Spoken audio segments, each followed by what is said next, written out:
magic of that people have 1 minute, they think their points are worthless.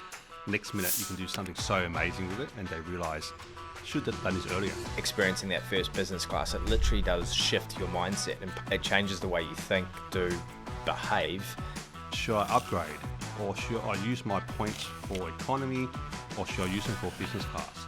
Exact same questions that drove me to start iFLYflat 13 years ago. Because they don't have the knowledge on making sure they make the best decision. And then there's the people that think points are a con and that they're only going to be scammed. Here we are. We're not in business class right now, but we are starting something together, the Always Business Class podcast. I'm Steve Pirie-Nally, a travel architect, been in the travel and experience space for the last 20 years, whether that was taking 20,000 18-year-olds overseas or chartering a ship down in Antarctica with Peter Hillary. Travel, transformation, and experience is part of my DNA. Pilot by trade, ADHD, so hence why this could go lots of different. Hi, I'm Steve Hui. I'm the Points Whisperer, and for over 13 years, my passion is about helping business owners how to use their points to fly business class. Because I think, well, that's what the podcast name is called, Always Business Class. I think the best way to fly is always business class, and points in my mind is probably the best thing since sliced bread. It makes magic happen. So for 13 years, turning what you think useless points into, I think, super valuable points. Well, here we are, Steve. We finally got through the door and sitting down having a podcast. Bit of nervous energy, but that's all right. But yeah, why are we here, man? Oh, I'm excited. I think I've had so much I want to share with a wider audience for such a long time. So I've been doing points as a passion, as an addiction for 13 years. And there's so much to share. Like, there's so many people that just got a wrong perception of points. For me, I think it's like magic. And magic of that people have 1 minute, they think their points are worthless. Next minute, you can do something so amazing with it, and they realize, shouldn't have done this 5, 10, 20 years ago. That's the most common thing I hear is, should have done this earlier. So I guess now I want to say to people, get started. Yeah, now. it's time to amplify it. Well, I remember, first meeting, I suppose, and maybe we can tie back to that time of being stuck in the elevator, and we started Monday's Nightclub because we're just so curious about travel and transformation, and jeepers, we went down some rabbit holes. But I definitely think it all comes back to like being able to give transformational travel experiences and what travel opens people's minds to, whether it's young, old, different backgrounds. There's nothing better than walking off a plane with that perspective. So maybe we should go back to where we all started things. And that discovery. I think I always loved chance meetings. So chance meetings, like at the airport, on planes, when you're traveling. But we had this chance meeting in the lift of the apartment building that I still live in now, and you lived in for a while. Yeah, I had to depart. I had to try a new building. Yeah, find another chance. No, and I think, those Monday nights where we shared stories, and I think just the power of travel, and I suppose my background of 20 years of helping take people around the world, whether it's to Antarctica or 20,000 18-year-olds to Fiji, I think it was just seeing people come back changed in some way. So when we kind of met, we're like, well, how do we share this more to the world and more to Australian business owners, more importantly, that there's travel and there's the point side. So maybe. I think I've never heard of anyone who ever had a trip come back and go, I wish I didn't go. They always came back going, oh, I'm glad I went on that trip. But the problem is trying to get someone to go on a trip. Like, the interesting thing about it is everyone wants you to take a trip, but there's a lot of hard yards to take before that trip happens, because there's a lot of work to be done. There's a lot of things you got to plan for before that trip happens. But like you said, every trip that happens, every place they go, the community and the people they meet, they always come back like full. Like, the whole idea that your cup is full. You do come back full and you go, whoa, I'm lucky I went, because now I have come back with all this new energy, all these new ideas, and just this vibe that the world is out there to be explored. And when was that aha moment for you back in the day? So when I was growing up, we didn't travel that much. My dad wasn't into traveling. He's just watching TV. So I didn't really do hardly any travel to university, to meeting with university mates who went to traveling, went to Singapore, went to Hong Kong. And I think my aha moment is actually for me going back to Hong Kong where I was born. So I came to Australia when I was 5, and I pretty much grew up in Australia. I went to kindergarten in Australia. So when I went back to Hong Kong, it's this weird, bizarre thing where you know this is where your heritage is.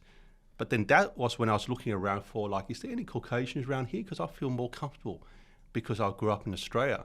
Whereas I could listen to people talking Chinese, I could hear what they were saying, but it felt foreign to me. So I think that was the aha moment for me when that travel is, you've got to be there. You can't just watch TV and go, oh, what is it like? You've got to actually be there, listen and smell and feel. 100%.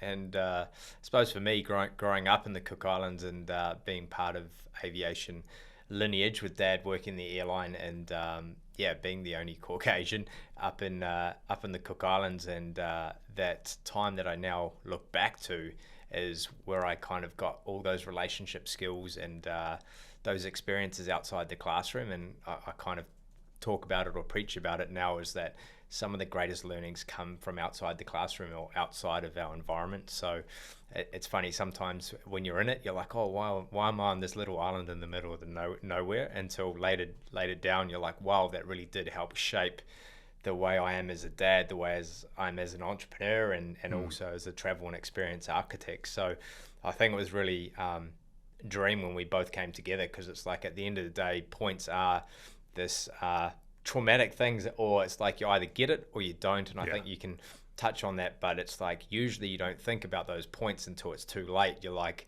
I want to go on a holiday in 3 months' time. Oh, I wish I had points. So yeah, maybe talk to that point of like, there's no middle road for points. Yeah, I guess my mind is an accounting and finance background, and my mind's quite logical.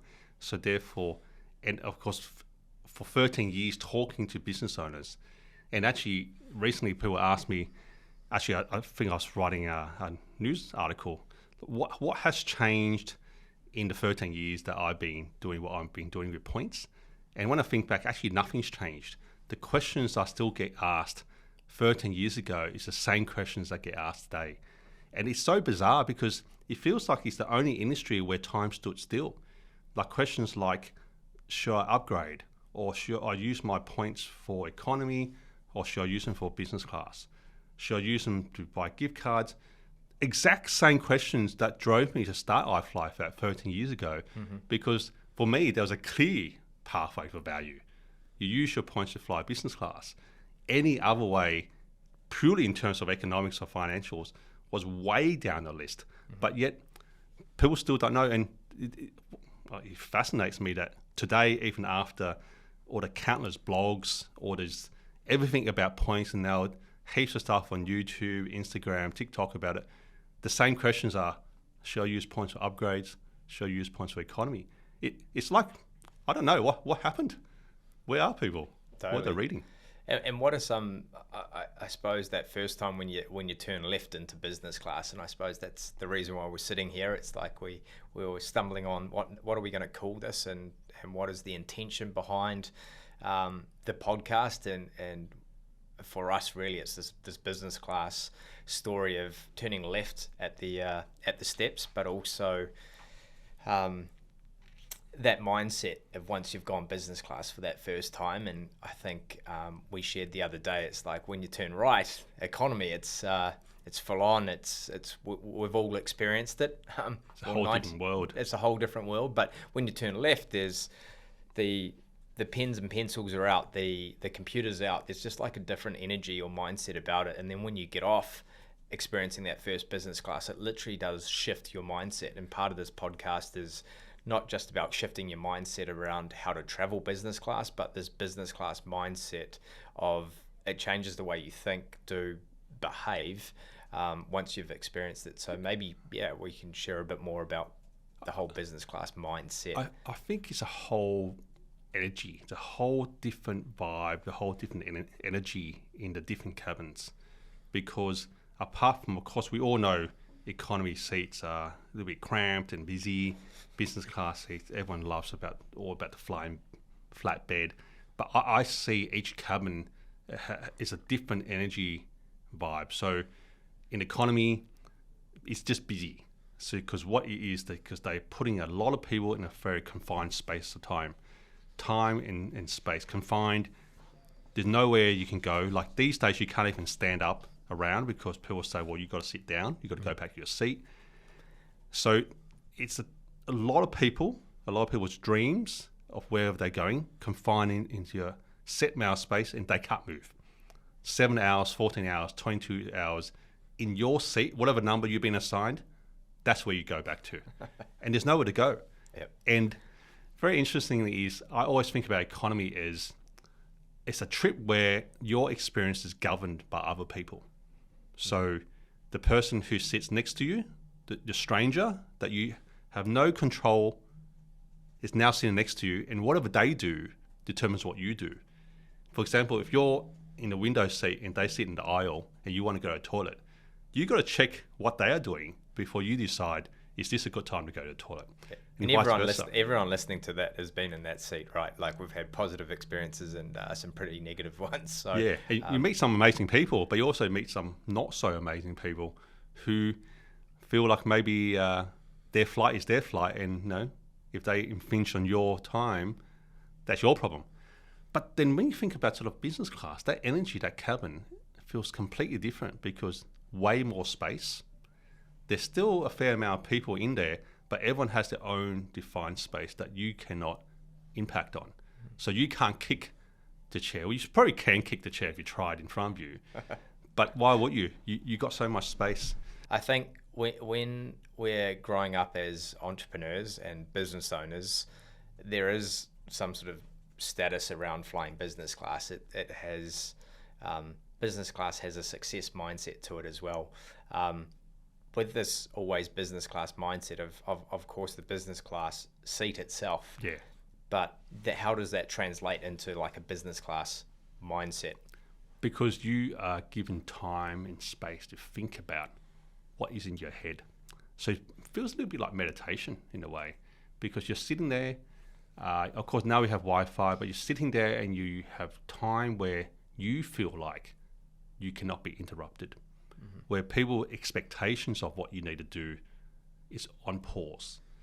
So just to dig a bit deeper about this is, so when you fly, and when everyone knows you fly, they know, you're uncontactable. They're not going to call you. They're not going to send you messages. They're not going to send you stuff expecting you to do something because you're flying. You can't do anything. So that expectation, I think that's probably the biggest part, is that expectation for you to continue to keep turning the wheels is paused for the duration of your flight. Steve's on the flight. You can't call him. You can't reach him. So you just, whatever you needed to get done, it's no expectations that you'll do something. Oh, we're getting some airlines with Starlink now, so it's getting a bit nervous in regards to more and more people trying to take Zoom calls. That's going to be a whole new world. A whole new world. So hopefully bear with us that we're not going to have too much Wi-Fi and interruptions up in business class.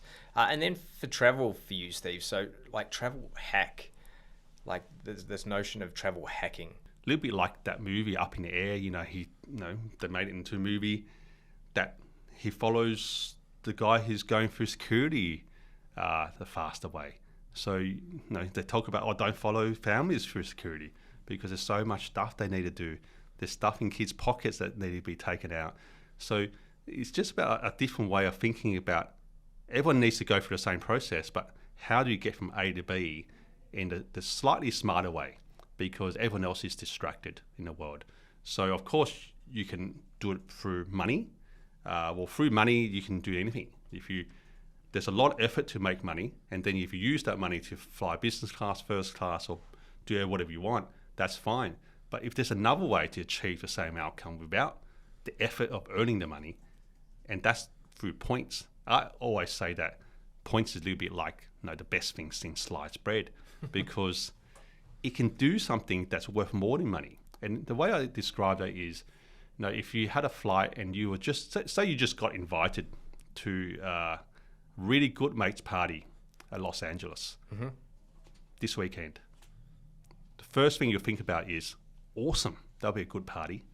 Secondly, you think about, well, how much is it going to cost me to get there? And then you look at the price and you go, oh, is my mate worth $10,000, a $10,000 flight? Because that's how much it costs to fly business class. Is my mate party worth $10,000? But if you had points, you wouldn't be thinking about the money. You literally just go, do I have the points? And I'll book that trip, I'll make it happen. So whenever you bring money into the equation, your mind's always like allocating resources. Is this a good idea, or should I save my money for something else? But with the magic of points, that dollar question doesn't need to enter your mind. And you literally just need to think about is, do I have time and do I want to go? And always the case is, if you say yes, you come back with just so much more energy than you left.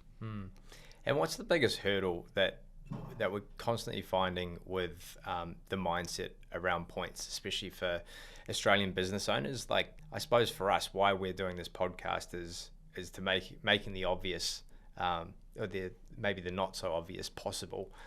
What's obvious to me? What's obvious to you is 99% of others is not obvious.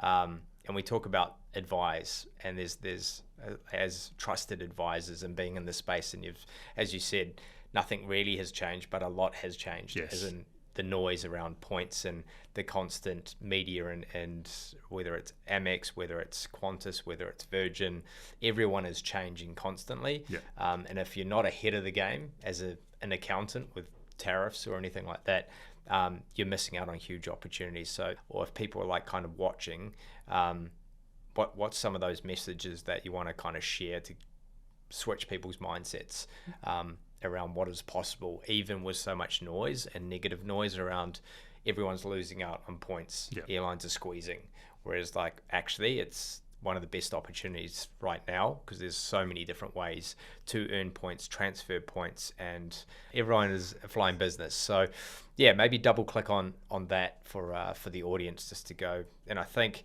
there's just some really simple hacks, even if people are still scratching their head around and ahhing. It's like maybe just share some of those examples of that you've had aha moments with some of our 6,000 past clients where they've been like, wow, I can't believe I'm literally leaving millions of points on the floor. And hundreds and thousands of dollars. So my mindset comes from, because my background is accounting and finance, so it's a numbers-based approach, that points is basically money. But points is easier to earn than money, but more powerful, like I described before. So points is, it's money because each point is worth, in my mind, about 3 to 4 cents. So if you had 1 million points, you have between $30,000 to $40,000 of flights. So a lot of people have 1 million points, but they don't attribute $30,000 to $40,000 to it. They don't know how much to attribute the points value to.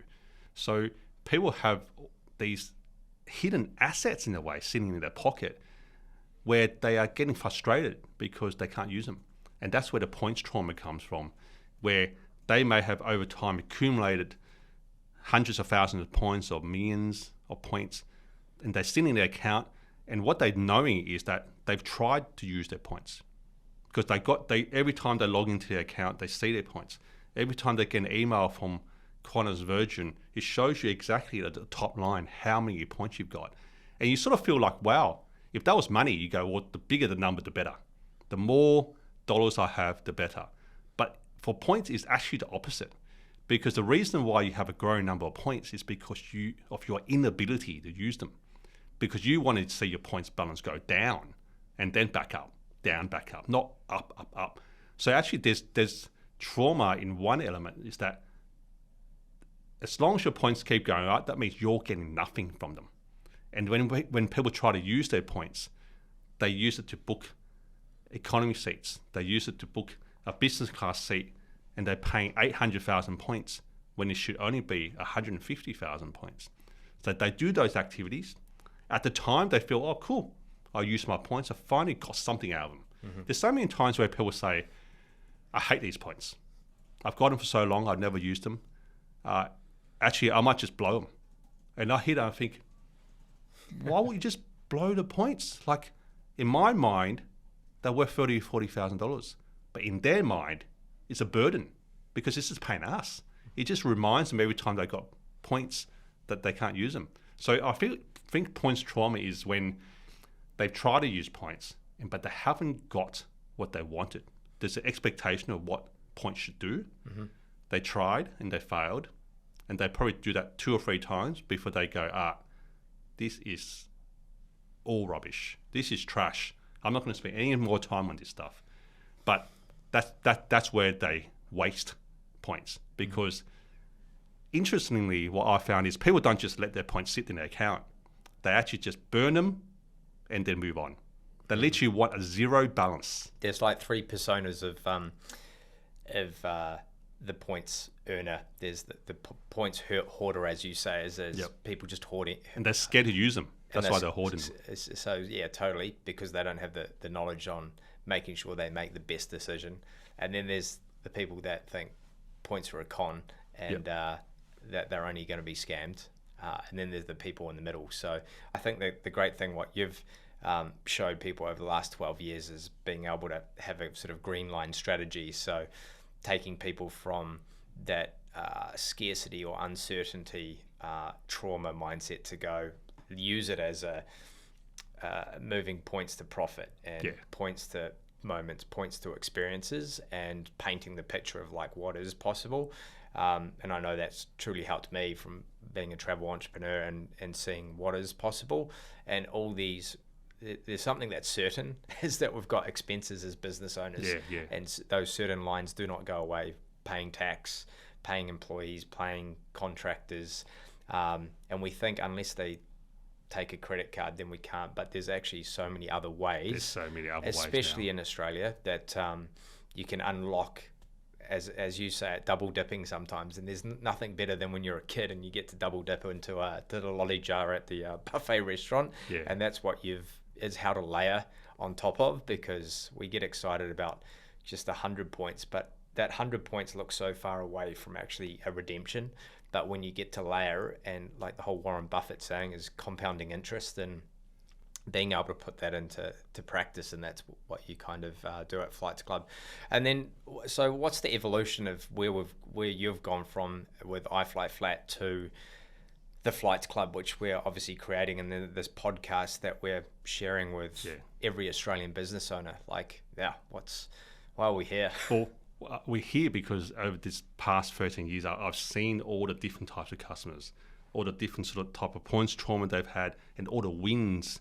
Where actually, last week we got an email from John, and we were able to book him, his wife and his daughter first class, but there was only 2 seats on suites, and therefore the wife and daughter flew, but he flew on regular first class, which is not as good as the suites, but what a gentleman, jeepers, what a legend.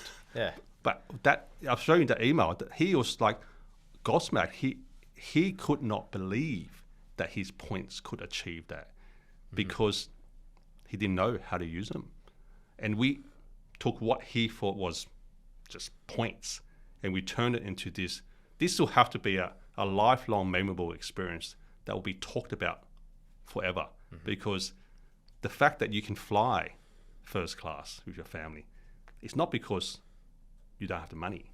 It's because you wouldn't spend the money there, because there's so many things you could spend the money on otherwise. But with points, the magic of that. So while we're here, ultimately, I've seen all these journeys that people have taken and I don't blame them. They have no idea about points. They're great business people that run a great business, but unless you slice a portion of your brain to think about points, you just don't know what's going on. So they waste their points. We help them earn the points, and then they waste the points. So I said, no, that's enough. We have to help you. Let you run your business. We'll think about your points. So therefore, Flights Club is a combination of strategy about the best ways to earn points through things like wages that most people have no idea they can earn points on, paying FX, paying taxes, earn them, and then we'll book you on these flights and we'll turn those moments on. So therefore, business owners don't have to worry about, should I do this, should I do that? Actually, we find the seats, we book them, you earn the points. We're basically just helping people turn on what they have already. So 100%. I think and we have to pay massive special thanks to Accor, and obviously they're in the space of helping people create memorable experiences both with couples and families. And I know both of us have, again, if we come back to the travel hack, I think it's probably one of the most known but maybe unknown travel hacks out there, even though there's 300,000 plus Accor All Explorer memberships, which you can pay to get access to, but a couple of free nights and 30% off food and beverage, and that's kind of what we put into the Flights Club membership. Like, what have been some of those experiences where we get to go out for lunch and you get half price off a meal or 30%? So like, I think there's all hacks because all these people, they're generally they're always chasing some form of status in order to get benefits, but the Accor Plus Explorer membership gives them all to you straight up. Mm-hmm. So I think when you're running a business, especially, is that you want certainty. You don't want to just chase. You don't want to do all these actions in order to get something. You can just get it straight up. So thank you for Accor Plus Explorer for coming on board and sponsoring this podcast, because I think that's one of the hacks of hotels. Rather than getting hotel status, and probably that's for another pod, is that getting hotel status is hard work because you have to stay in that hotel chain wherever you travel. But that hotel may not be in the best place for where you want to go. Mm-hmm. But if you get straight to gold status, you get 15% of room nights. You get sometimes up to 50% of room nights. You get the F&B 30% off, all that stuff, plus also 2 free complimentary nights, all wrapped in one crack without you having to. And I think all across Asia Pacific as well, which, to be honest, that's where all our majority of holidays go to. So, and they've got a great portfolio of products, and the Mandarin, which we didn't even realize were part of the Accor group, but that brand new property up there, and and their new Evolution, which comes out in October, I think is fantastic. So just like us, I think we've listened to like 6,000 customers that have booked points through your service over the last 12 years, or ran strategy sessions, and being able to listen, learn, and co-create an offer that the users want to get. So Accor have done that by, instead of, most people go out for dinner not just with 2 people, they go out with a group. So they've listened and they're like, right, up to 10 people, you get 30% off the whole bill. So I know we'll be doing that for a lot of our hosted dinners. And then also the ability to get 2 nights. Not often you just go for 1 night, so to get 2 nights. And that's what we've done with Flights Club as well, haven't we? It's kind of listened, and it's like there is so much noise and opportunity as well throughout the whole 12 months. So to be able to create a membership where we can bundle a lot more and a lot more value into the member at the end of the day. So I think business owners are, we're both business owners. They work so hard in creating their business. They employ people, they have all these expenses in order to really achieve the dream of providing a service. So the Flights Club is something that we create that packs in a lot of value for the business owners. So therefore they get a chance to just relax, chill out, and get the benefit of that. So here we are at the end of the podcast. What a podcast it was. For us, and this podcast is all about really celebrating the stories of some incredible Australian business owners and founders, and some international guests around how their travel and perspectives when traveling has opened up their ideas, their coincidences, the magic that happens through travel experiences, and how that's led to their business growth, their personal growth, their family growth. Super excited about the next episode. Yeah, and we're going to be talking even more about sort of tips on how to travel, how to be smart travelers, and how to find these hard to find point seats that you see all over Instagram that everyone's flying first in business class, but they are totally achievable. They're not hidden gems. There's just a couple of strategies to find them, and will help you earn more points than you've ever had in your life. And our mission is never fly economy again. Our next episode, we found a perfect guest. It's a co-founder of July Luggage, Athan, and he is such a legend. Well, this next guest is not only started in the travel space, but transformed his mindset in creating one of the world's best luggage brands here out of Australia in July Luggage. So can't wait to double click on many stories of him traveling globally and the success of July Luggage. The episode's out now, so make sure you click on it.